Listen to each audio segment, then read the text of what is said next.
सकाळी डॉक्टरांनी काका काकूंना डिस्चार्ज दिला. यश त्या सगळ्यांना घरी सोडून साईटवर गेला. बाकीची सगळी जबाबदारी जान्हवीने सांभाळली. काका काकूंची जेवणं, त्यांची औषधे, सगळं काम तिने काळजीपूर्वक केलं. काकूंना जान्हवीचा खूप मोठा आधार होता. त्यांच्या तोंडात सारखं जान्हवीचं नाव होतं. यशने रात्री काका काकूंचं त्यांच्या मुलाशी स्काईपवर बोलणं करून दिलं. काकूंनी त्याला घडलेला सगळा प्रकार सांगितला. तो आधी घाबरला, लगेच निघतो म्हणाला. पण यशने त्याला समजावलं. काकू ठीक असल्याचं सांगितलं. त्यानेही यशचे वारंवार आभार मानले. रात्री झोपताना यशने जान्हवीला जवळ घेतलं. तिचा हात हातात घेत म्हणाला, आज किती काम केलंस? थकली असशील. हो, पण काकू सुखरूप आला याचं समाधान जास्त आहे. किती हिंमत आहे तुझ्यात. तुला एवढं धैर्य कुठून येतं? काल तुझ्या जागी मी असतो तर माझी बुद्धी कुंठित झाली असती. मी पुरता गोंधळून गेलो असतो. हे सगळं तुला कसं शक्य झालं? मलाच माहीत नाही. मी सुद्धा खूप घाबरले होते. मला जे सुचेल ते प्रामाणिकपणे करत गेले. काकू बऱ्या झाल्याचा जास्त आनंद आहे. काकू बऱ्या झाल्याचा आनंद खूप मोठा आहे. मला तुझ्यापेक्षा आज माझाच जास्त अभिमान वाटतो.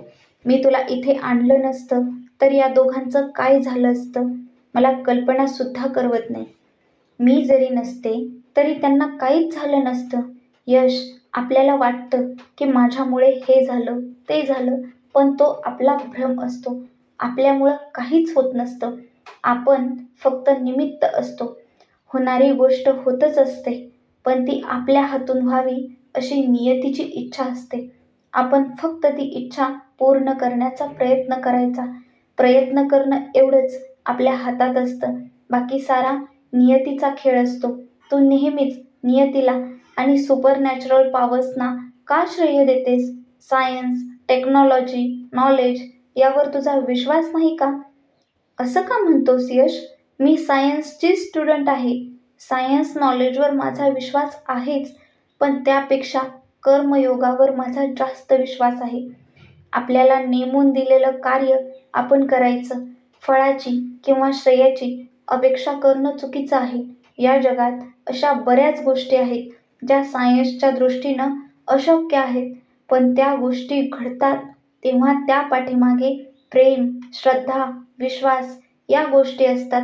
उदाहरणासाठी सांगते, जेव्हा जिराफाची मादी पिल्लाला जन्म देते तेव्हा ते नवजात पिल्लू कमीत कमी 6 फूट उंचीहून खाली पडतं.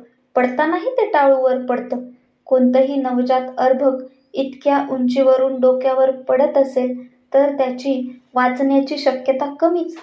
पण त्याची आई त्याला वाचवते. आपल्या जिभेने त्याला चाटून स्वच्छ करते आणि जन्मानंतर केवळ 3 तासात ते बाळ पायावर उभं राहून चालायला लागतं. त्या आईचं पिल्लाला चाटणं हे तिचं प्रेम असतं. तिची लाळ त्या बाळाला ताकद देते. त्या लाळेने पिल्लाची प्रतिकारशक्ती वाढते.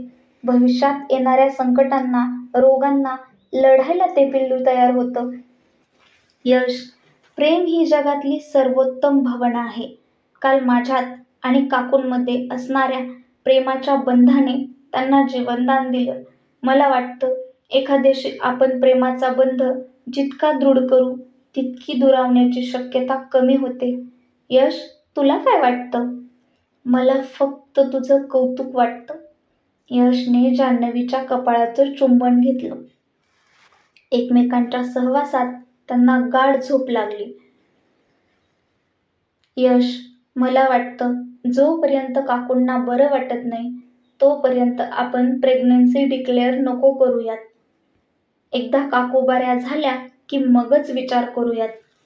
आपल्याशिवाय त्यांना इथे कोणीच नाहीये. हो, मलाही तसंच वाटतं. तू अनुशी बोलशील का?